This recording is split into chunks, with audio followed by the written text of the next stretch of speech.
زبور 11۔ میرا توکل خداوند پر ہے۔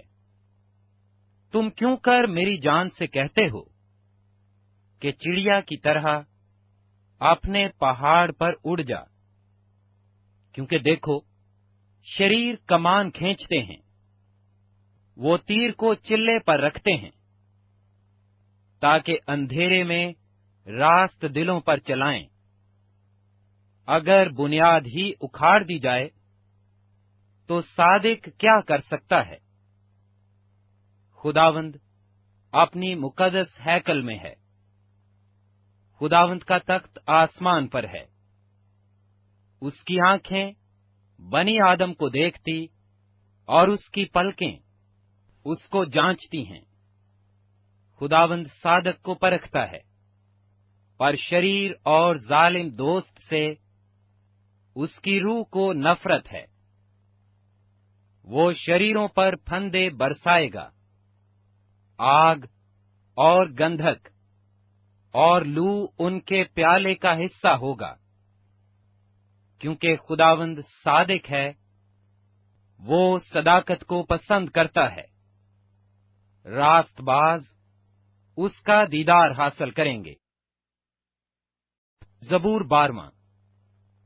اے خداوند بچا لے، کیونکہ کوئی دیندار نہیں رہا، اور امانت دار لوگ بنی آدم میں سے مٹ گئے۔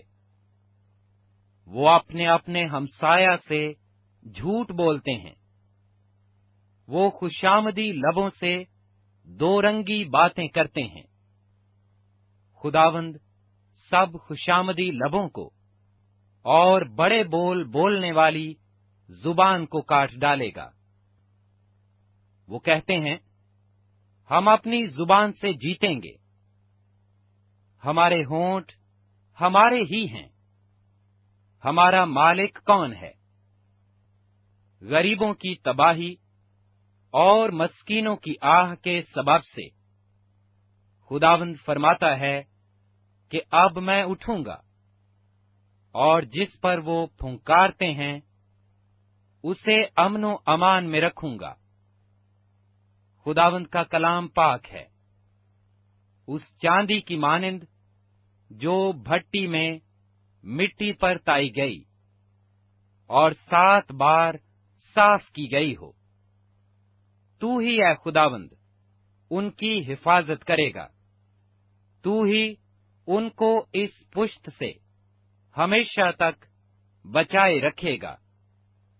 جب بنی آدم میں پاجی پن کی قدر ہوتی ہے تو شریر ہر طرف چلتے پھرتے ہیں۔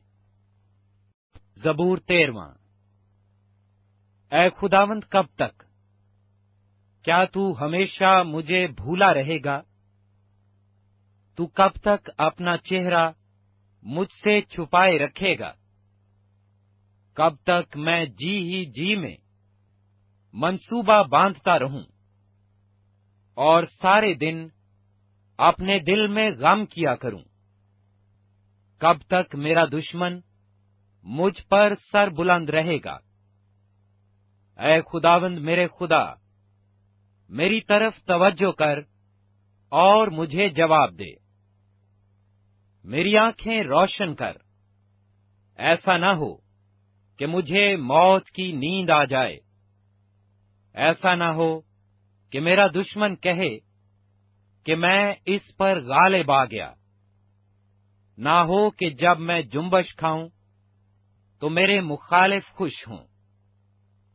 لیکن میں نے تو تیری رحمت پر توکل کیا ہے، میرا دل تیری نجات سے خوش ہوگا۔